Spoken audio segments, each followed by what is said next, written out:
berterima kasih buat kehadiran-Mu. Kami menikmati Tuhan. Kehadiran-Mu nyata bagi setiap kami. Satu hal yang kami rindukan bahwa kami mengalami encounter, perjumpaan pribadi dengan Sang Firman, yaitu Engkau sendiri. Biar langit di atas kami terbuka, sehingga setiap jemaat Tuhan menerima aliran sungai kehidupan yang bersumber dari tahta. Mata kami melihat, telinga kami mendengar, hati kami mengerti, dan kami mengalami lawatan ledakan pewahyuan, ledakan wisdom, ledakan roh pengertian turun atas setiap kami. Terima kasih Bapa, kerjakan apa yang mau Kau kerjakan bagi setiap kami. Biar firman-Mu dibentangkan, biar setiap umat Tuhan mengalami penyingkapan. Di dalam nama Yesus, semua yang siap mendengarkan firman, sama-sama katakan, amin. Shalom jemaat Tuhan, Alfa Omega Manado Pusat Kota, dimanapun Anda berada. Senang sekali, kali ini kita bisa berjumpa kembali untuk bersama-sama duduk sehidangan. Kita menerima rema-rema yang baru untuk menguatkan kita. Hari ini saya ingin share tentang tema God's Encounter atau perjumpaan ilahi. Inti penyembahan adalah perjumpaan dengan Tuhan. Kekristenan tanpa pengalaman jumpa dengan Tuhan hanyalah retorika tanpa realita Tuhan di dalamnya. Kekristenan tanpa bobot gandum, ringan tak berisi bagaikan sekam yang akan tertiup angin. Saya berdoa biar setiap kita pagi hari ini langit di atas kita terbuka. Kita menerima bobot Tuhan. Kita mengalami kualitas Tuhan, mata yang melihat dalam roh, telinga yang mendengar, hati yang mengerti, karena kita mengalami encounter, perjumpaan pribadi dengan Tuhan. Amin. Boleh angkat tangan, seberapa banyak yang ingin mengalami encounter? Katakan kiri dan kanan, saya mau mengalami encounter. Saya mau mengalami ledakan firman di dalam roh saya. Mari kita baca firman Tuhan di dalam Kejadian, pasal 32, ayat yang ke-24. Kejadian pasal yang ke-32 ayat 24 sampai 31. Bagi Bapak Ibu yang ada di rumah boleh menyiapkan catatan. Mari kita baca firman Tuhan bersama-sama. Lalu firman Tuhan berkata, lalu tinggallah Yakub seorang diri dan seorang laki-laki bergulat dengan dia sampai fajar menyingsing. Ketika orang itu melihat bahwa ia tidak dapat mengalahkannya, ia memukul sendi pangkal paha Yakub, sehingga sendi pangkal paha itu terpelecok ketika ia bergulat dengan orang itu. Lalu kata orang itu, biarkanlah aku pergi, karena fajar telah menyingsing. Sahut Yakub, aku tidak akan membiarkan engkau pergi, jika engkau tidak memberkati aku. Bertanyalah orang itu kepadanya, siapakah namamu? Sahutnya, Yakub. Lalu kata orang itu, namamu tidak akan disebutkan lagi Yakub, tetapi Israel. Sebab engkau telah bergumul melawan Allah dan manusia dan engkau menang. Bertanyalah Yakub, katakanlah juga namamu. Tetapi sahutnya, mengapakah engkau menanyakan namaku? Lalu diberkatinyalah Yakub di situ. Ayat 30. Yakub menamai tempat itu Peniel, sebab katanya, aku telah melihat Allah berhadapan muka, tetapi nyawaku tertolong. Amin. Bapak Ibu yang diberkati Tuhan, firman Tuhan ini sudah sering kali kita baca, tetapi saya percaya bahwa firman memiliki rema, memiliki kuasa yang selalu baru tiap hari. Ada sesuatu cerita tentang bagaimana Yakub mengalami encounter. Di ayat yang ke-7, kita boleh kembali di ayat yang ke-7 dari pasal 32, itu diceritakan bagaimana Yakub mengalami ketakutan yang sangat sampai hatinya sesak. Kenapa Yakub mengalami posisi di mana dia begitu ketakutan? Karena ada situasi di masa lalu yang belum selesai. Yakub takut diburu untuk dibunuh oleh Esau akibat kesalahan di masa lalu yang belum diselesaikan.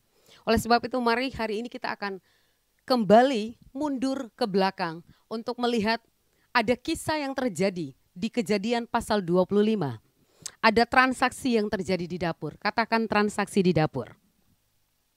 Ada sebuah peristiwa yang dari masih sekolah minggu kita sudah dengar sama-sama. Kejadian pasal 25, mulai ayat yang ke-29 sampai ayat yang ke-34, ada dua perbedaan antara Yakub dan Esau. Esau adalah seorang yang suka berburu dan tinggalnya di padang. Tetapi Yakub adalah orang yang tenang, suka tinggal di kemah. Setiap kali Alkitab menggambarkan sesuatu, itu bukan sekedar cerita, tetapi Tuhan memiliki rema.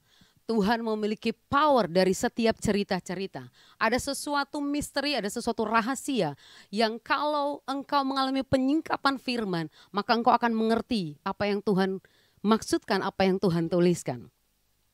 Di ayat yang ke-29 itu diceritakan bagaimana Yakub sedang memasak sesuatu, betul? Yakub sedang memasak sesuatu yang orang bilang itu brenebon, karena di situ disebut merah-merah, kacang merah. Lalu datanglah Esau dari berburu di padang. Waktu dia datang, waktu dia lihat itu, di ayat yang ke-30 Esau berkata, "Berikanlah kepadaku, biarkan aku menghirup yang merah-merah itu, karena aku lelah." Garis bawahi kata lelah. Itulah sebabnya namanya disebutkan Edom. Orang yang tidak betah di hadirat Tuhan. Orang yang tidak suka tinggal di kemah atau the presence of God. Gampang mengalami lelah. Lelah hati, lelah pikiran, lelah fisik. Betul? Kedua, orang yang tidak suka tinggal di kemah. Yang tidak suka terhubung dengan tahta, yang tidak suka terhubung dengan surga, the presence of God, kecenderungannya di ayat 34, mari kita baca sama-sama. Lihat, saya lompat cerita ini, ayat 34. Apa dikatakan di kalimat paling bawah dari Kejadian 25 ayat 34? Di situ dikatakan, lalu Yakub memberikan roti dan masakan kacang merah itu kepada Esau. Ia makan dan minum, lalu berdiri dan pergi. Demikianlah Esau memandang ringan hak kesulungan.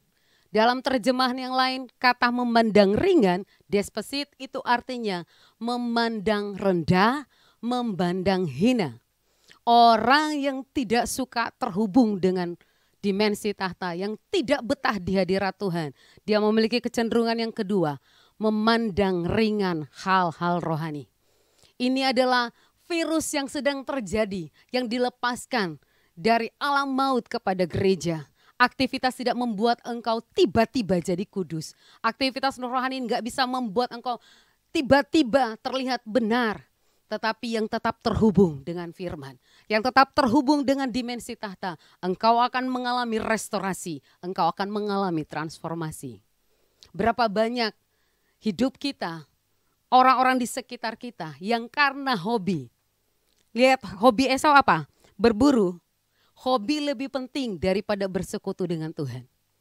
Pekerjaan lebih penting daripada waktu selah di kaki Tuhan. Betul?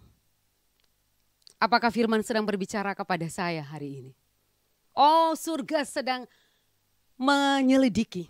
Surga sedang melepaskannya. Pekerjaan lebih penting daripada waktu selah. Bahkan uang memiliki daya tarik yang lebih kuat daripada Tuhan. Bagaimana kita tahu bahwa uang memiliki daya tarik melebihi Tuhan atas hidup kita?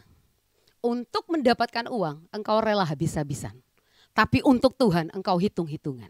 Sekali lagi, untuk mendapatkan uang, kamu rela habis-habisan. Kerja semalam-malaman, gak peduli, gak sempat tidur. Karena kamu tahu kamu akan dapat upah. Tapi untuk pekerjaan Tuhan, kamu hitung-hitungan.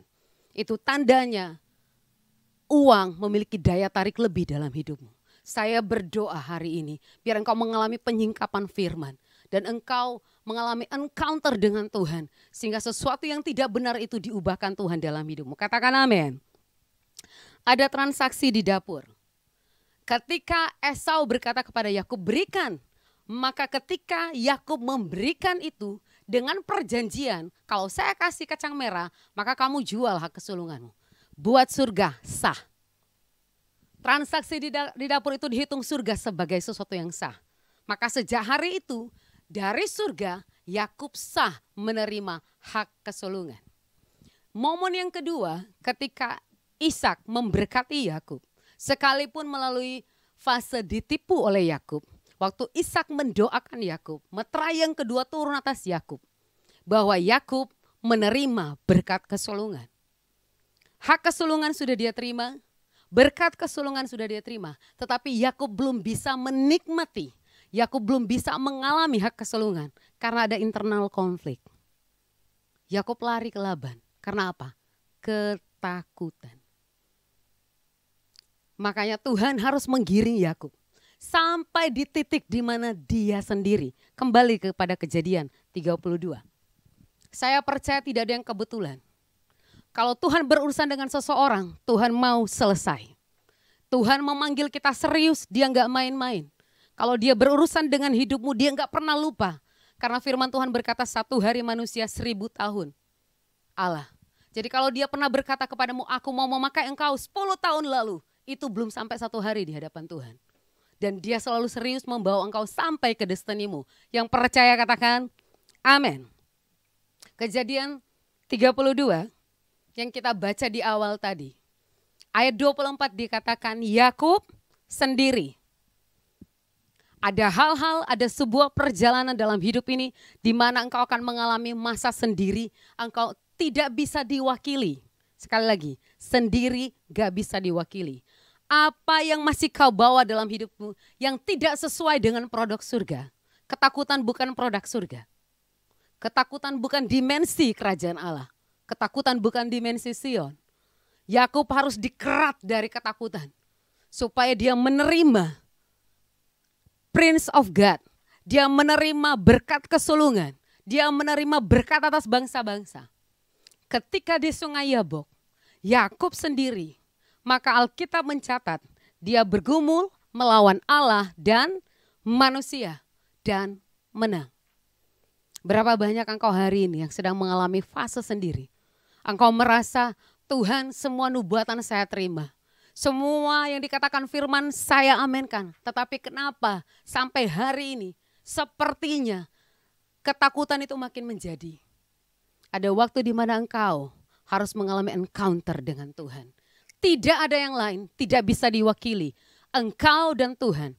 Di pasal 32, di ayat 24 sampai 31, di dalam terjemahan King James, itu di situ dikatakan, Yakub mengalami face to face. Encounter itu artinya engkau mengalami berhadapan muka dengan Tuhan. Bukan berarti Tuhan yang maha dahsyat itu turun lalu kita bisa lihat mukanya secara langsung seperti kita lihat teman kita. Bukan. Tetapi ada saatnya di mana engkau masuk sela. Engkau masuk masa rest bersama dengan Tuhan. Tidak ada yang lain. Engkau berperkara dengan Tuhan. Maka Tuhan yang kau sembah itu tiba-tiba membiarkan dirinya ditemukan oleh engkau. Tiba-tiba firman-Nya bisa loncat dalam rohmu. Firman-Nya disingkapkan atasmu. Itu artinya engkau mengalami penyingkapan. Engkau mengalami face to face dengan Tuhan. Katakan amin. Berapa banyak yang ingin mengalami face to face dengan Tuhan? Firman loncat dalam rohmu. Engkau mengalami wisdom, mengalami understanding, mengalami revelation. Bahwa setiap firman gak sekedar kau dengar, tetapi ada sesuatu yang diubahkan di dalam rohmu. Perhatikan baik-baik. Yakub perlu ditransformasi untuk menjadi Israel. Dari seorang penipu menjadi pangerannya Tuhan. Buat Tuhan terlalu mudah mengubah seseorang. Untuk mengubah yang di luar terlalu gampang. Tetapi untuk mengubah yang di dalam itu butuh kerjasama dengan kita. Berapa banyak hari ini yang mau kerjasama dengan Tuhan. Yang mau berkata ini aku Tuhan. Ini aku Tuhan. Aku mau mengalami encounter dengan engkau. Sehingga semua yang berbau masa lalu. Semua yang tidak sesuai dengan dimensi tahta itu. Yang tidak sesuai dengan dimensi Sion. Itu harus dikerat habis dalam kehidupan kita. Karena surga menetapkan engkau mengalami damai sejahtera. Surga menetapkan engkau mengalami the presence of God. Ada power yang luar biasa ketika engkau mengalami perjumpaan dengan Tuhan. Katakan amin. Belasan tahun, saya nggak bisa bayangkan belasan tahun Bapak Ibu. Belasan tahun Yakub membawa-bawa ketakutannya. Dia lihat Tuhan memberkati dia. Iya. Dia lihat ternaknya makin banyak. Tuhan membuat segala sesuatu yang dikerjakannya berhasil. Tetapi ada sesuatu part bagian dalam diri Yakub yang menjadi musuh, yang menjadi dia nggak tenang, ketakutan. Tetapi ketika dia berjumpa, dia mengalami encounter with God. Dia mengalami perjumpaan pribadi, face to face dengan Tuhan. Maka ketakutannya dilebur, dihancurkan. Ketika Yakub berjumpa dengan Tuhan, maka Yakub tidak takut lagi bertemu dengan Esau. Bapak Ibu bisa baca di kisah selanjutnya. Yang ketakutan selama ini kurang lebih puluhan tahun membuat Yakub takut. Dengar kabar Esau aja dia merinding. Tetapi sekarang ketika dia berjumpa dengan Tuhan secara pribadi, dia nggak takut lagi ketemu Esau. Maka ketika dia ketemu mereka berpeluk-pelukan, tangis-tangisan. Lihat cara surga mengubah. Katakan amin. Katakan amin. Waktu Tuhan mengubah Yakub, waktu transformasi terjadi, bukan hanya nama yang diubah, tetapi posisi, stature-nya diubah. Sehingga Yakub tadinya dikuasai di bawah, katakan di bawah. Yakub di bawah ketakutan. Yakub dikuasai ketakutan. Tetapi ketika dia mengalami encounter dengan Tuhan, posisinya dinaikkan Tuhan. Posisinya di atas. Oh, ketakutan ada di bawah kakinya. Ketakutan ada di bawah kakinya. Berapa banyak yang hari ini yang mau berkata aku mau mengalami encounter. Sehingga setiap ketakutan, kecemasan akibat situasi yang tidak menentu ini ditaklukkan Tuhan di bawah kakimu. Bukankah di Mazmur 100 Tuhan berkata, duduklah di sebelah kananku, maka aku akan membuat musuh-musuhmu menjadi tumpuan kakimu. Kalau rasa takut, cemas akibat COVID ini belum bisa engkau taklukkan, bagaimana engkau menaklukkan musuh-musuhnya yang lain? Oleh sebab itu mari alami encounter dengan Tuhan. Katakan amin. Hari ini saya ingin share 8 poin tentang mengalami encounter. Atau 8 poin yang menjadi pintu masuk ke dimensi bersama Tuhan. Bapak Ibu bisa ambil catatan. Yang pertama, maafkan saya kalau agak terlalu cepat. 8 hal yang menjadi pintu masuk atau pintu gerbang atau kunci ke dimensi bersama Tuhan. Yang pertama, kita harus mengerti favor Tuhan atas kita. Favor atau perkenanan. Esau nangis meraung-raung untuk meminta kembali supaya dia mendapatkan favor. Tetapi karena dia memandang ringan, dia memandang rendah perkenanan Tuhan. Sekalipun menangis dengan air mata darah, dia nggak dapat lagi. Tapi saya berdoa setiap kita mengerti favor, mengerti kasih karunia, mengerti perkenanan. Mengerti perkenanan artinya apa? Engkau hidupmu di-approve oleh surga.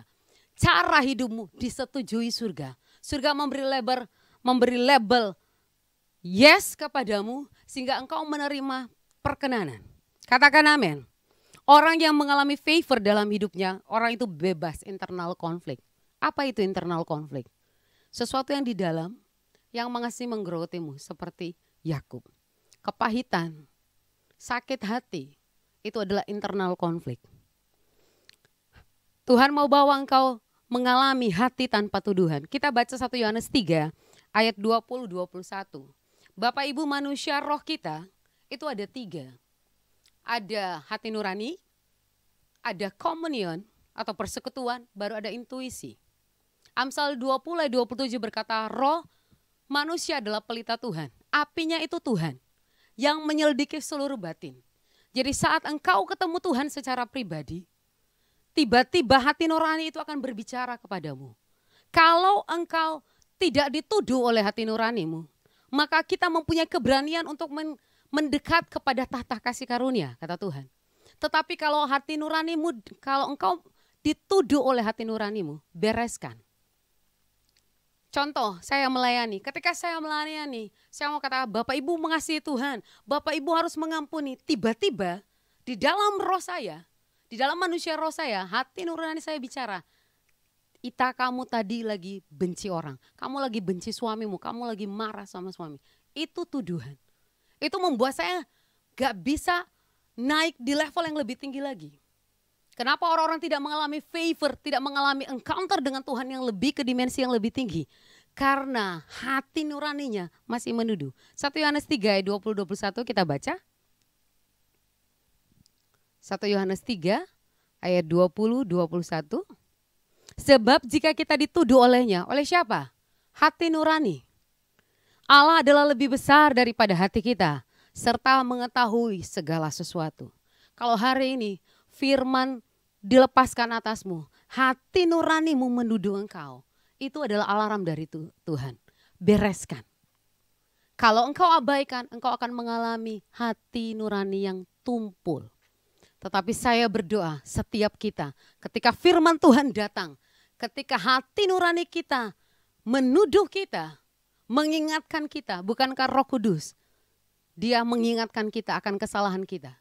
Bereskan hari ini, supaya engkau mengalami favor-nya Tuhan. Engkau dibawa Tuhan di dimensi yang lebih tinggi. Yang kedua, kita harus mengenali suaranya. Seperti Adam mengenal langkah-langkah Tuhan saat di Taman Eden. Kita harus mengenali suaranya. Orang yang mengenal suara Tuhan akan mengalami God's encounter face to face. Lihat Yakub, setiap kali Tuhan bicara jalan, dia jalan. Tuhan suruh dia diam di situ, dia diam. Dia kenal suara Tuhan. Sampai akhirnya dia mengalami encounter. Berapa banyak yang mau mengalami tuntunan Tuhan. Step by step dalam hidupmu engkau mau mendengar. Bukan secara audible. Kita ada orang yang diberi karunia untuk bisa mendengar secara audible. Tetapi firman Tuhan yang kita baca tiap hari itu adalah suara Tuhan. Ketika firman Tuhan datang kepadamu, biarkan hatimu mendengar suaranya. Katakan amin. Yang ketiga, belajar mendekat masuk dalam hadirat Tuhan. Atau mengalami immerse, tenggelam dalam hadirat. Yakub selalu terhubung dengan tahta. Baca kisah Yakub. Di Betel dia tidur, dia mimpi ada malaikat turun naik. Betul? Kemanapun dia pergi dia bangun mezbah. Ada favor Tuhan. Ada perkenanan Tuhan atas Yakub. Sekalipun dia mengalami masa-masa ditipu karena dia pernah menipu. Masa-masa ketakutan tapi favor Tuhan tetap ada atasnya. Favor Tuhan yang membawa kita tetap jalan di jalan Tuhan. Sampai kepada destiny. Berapa banyak yang yakin bahwa dia ada favor Tuhan atas hidupnya. Angkat tanganmu tinggi-tinggi. Saya menerima favor Tuhan. Jangan anggap rendah. Jangan pandang hina. Yang keempat, roh kita harus bebas. Untuk mengalami encounter, perjumpaan, masuk ke dimensi yang lebih tinggi. Rohmu harus bebas dari internal konflik, dari tuduhan. Bebas, freedom of spirit. Kehidupan yang bebas tanpa dakwaan. Iblis enggak punya catatan lagi untuk mendakwa engkau. Karena Yesus sang imam besar agung telah menjadi perisai, menjadi penebus bagi kita. Oh betapa indahnya kalau hidup kita tanpa tuduhan. Clean, clear, pure. Sebagai suami kita clear.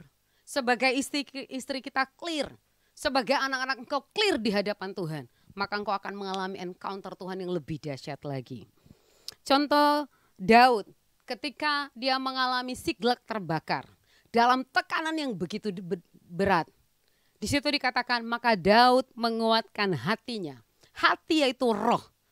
Daud menguatkan rohnya. Dia tidak terpaku kepada tekanan. Rohnya dikuatkan, rohnya dikobarkan.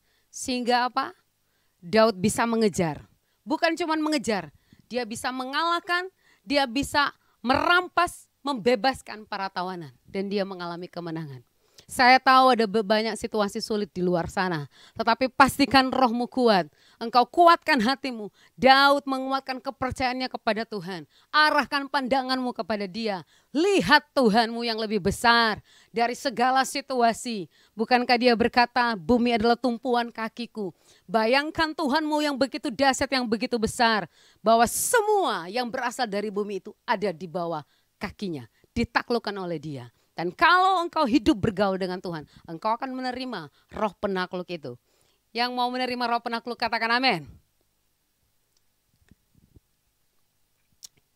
Dalam Amsal 18 ayat 14, di situ dikatakan orang yang bersemangat dapat menanggung penderitaannya. Tetapi siapa yang memulihkan semangat yang patah? Kalau terjemahan King James, kata semangat itu dikatakan the spirit will sustain. Artinya roh yang kuat yang menopang. Orang yang rohnya kuat bisa menanggung beban seberat apapun. Kenapa? Karena ada spirit within, ada roh di dalammu yang membuat engkau diberi kemampuan menanggung segala sesuatu. Tetapi kalau rohmu lemah, engkau tidak bisa menanggung segala sesuatu. Saya berdoa hari ini ketika firman Tuhan dilepaskan, engkau mengalami encounter, rohmu dibangkitkan.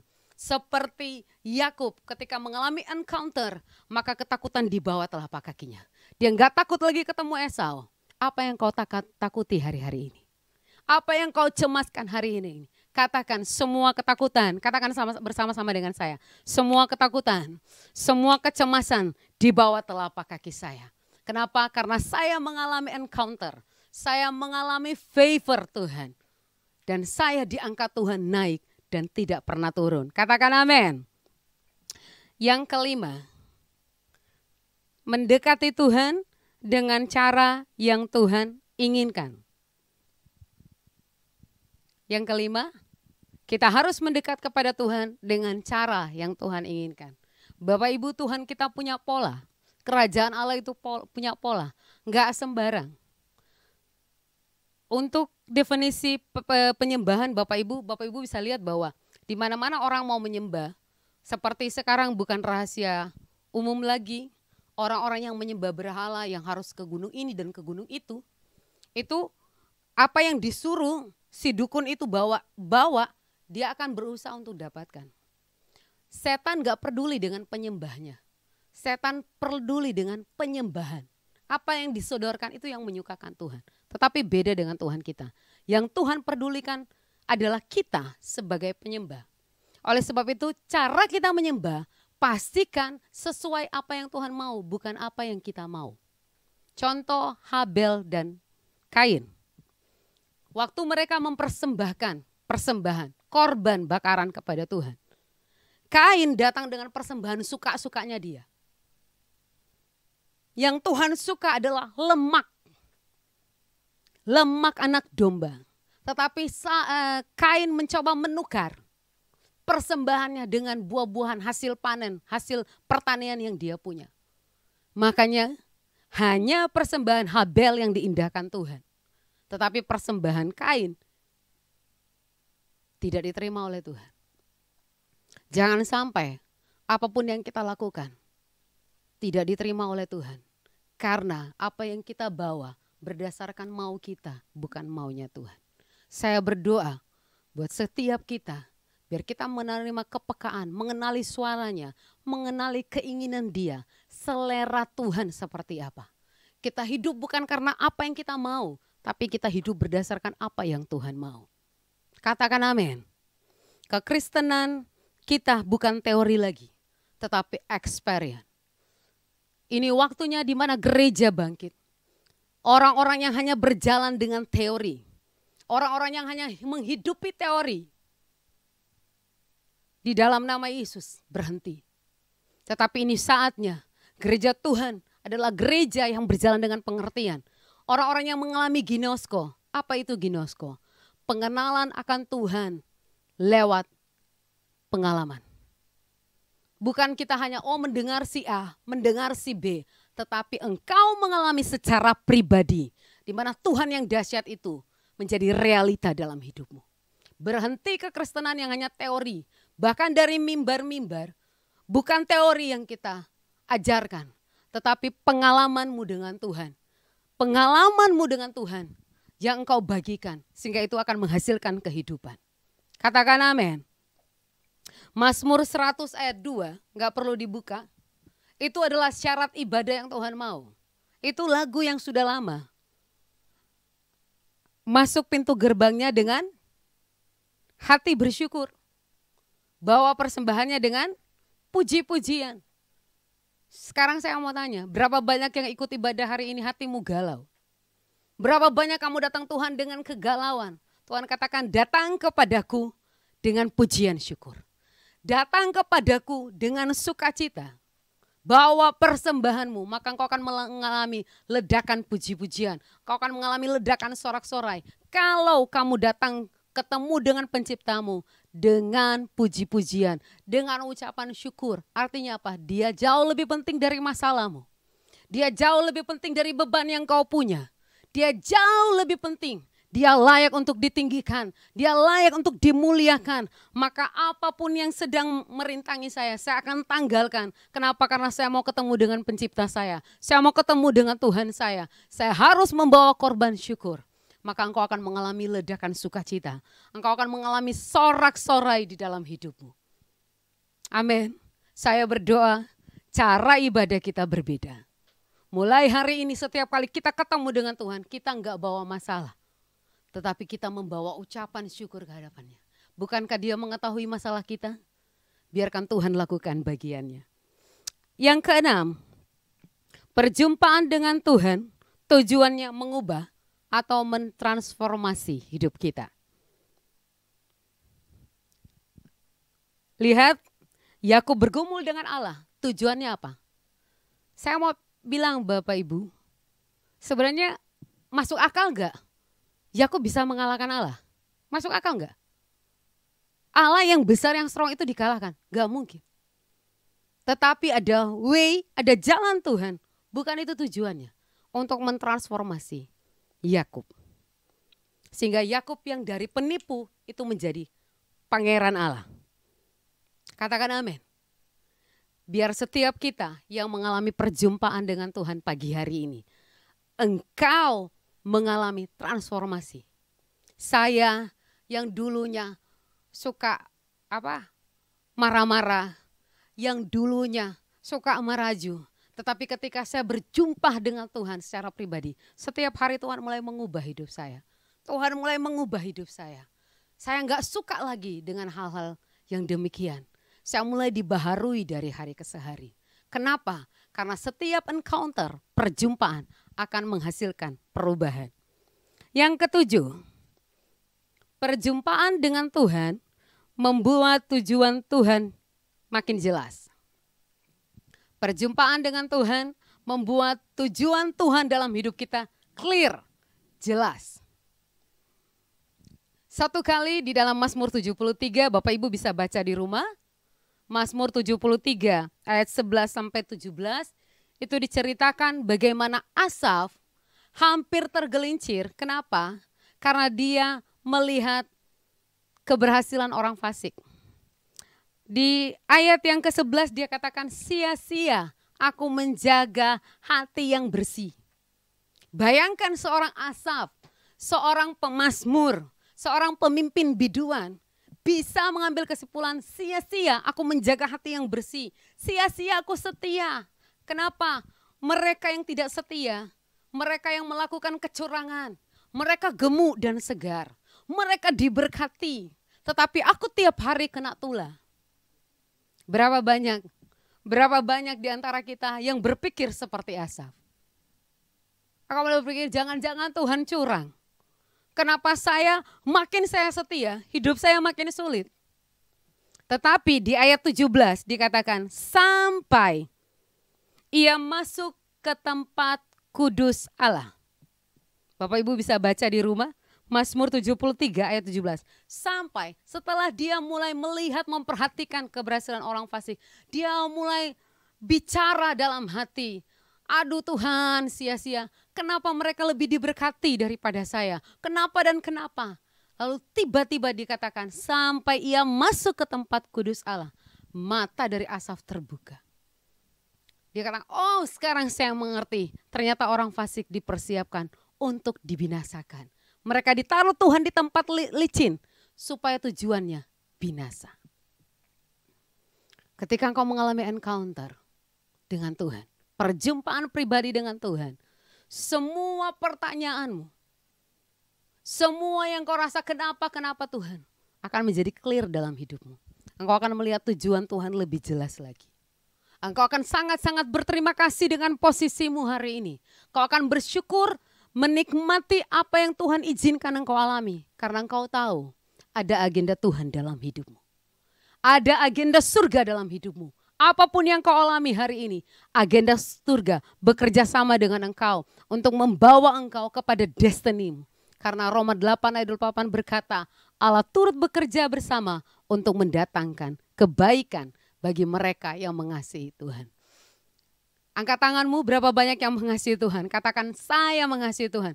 Maka engkau akan mengalami kebaikan Tuhan. Katakan amin. Yang terakhir, yang ke-8. Perjumpaan dengan Tuhan membuat kita mengalami penyingkapan. Ketika engkau mengalami perjumpaan dengan Tuhan secara pribadi, ada penyingkapan firman yang dibukakan atasmu. Kalau orang lain di luar sana baca firman Tuhan gak ngerti. Tetapi bagimu, bagi orang yang mengalami encounter with God, tiba-tiba firman itu dibukakan. Ada rahasia baru, ada rema-rema baru yang dicurahkan atasmu. Engkau mulai mengerti, ada roh pengertian turun atasmu. Katakan amin, katakan amin. Saya berdoa supaya setiap kita mengalami encounter. Supaya setiap kita mengalami penyingkapan Tuhan. Mengalami face to face dengan Tuhan. Bergairah jemaat Tuhan. Bergairah, masuk satu step lebih dalam lagi. Masuk lebih dalam lagi dalam hadirat Tuhan. Bahwa setiap apapun yang kita lakukan, itu bukan sekedar retorika. Itu bukan agamawi, tetapi benar-benar kekristenan kita menghasilkan bobot. Ibadah kita mengandung bobot ilahi. Doa-doa kita mengandung bobot ilahi. Maka saya percaya engkau akan dibawa Tuhan kepada dimensi Sion. Engkau tidak akan mengalami dimensi bumi. Ketakutan, kecemasan. Tetapi engkau akan mengalami seperti Yesaya berkata, orang yang menanti-nantikan Tuhan diberi kekuatan baru. Makin terbang tinggi mencapai apa yang Tuhan mau. Amin. Puji Tuhan Bapak Ibu. Semoga memberkati kita semua. Mari kita berdoa. Saat ini mari angkat tanganmu tinggi-tinggi. Bapa, aku berdoa di dalam nama Yesus.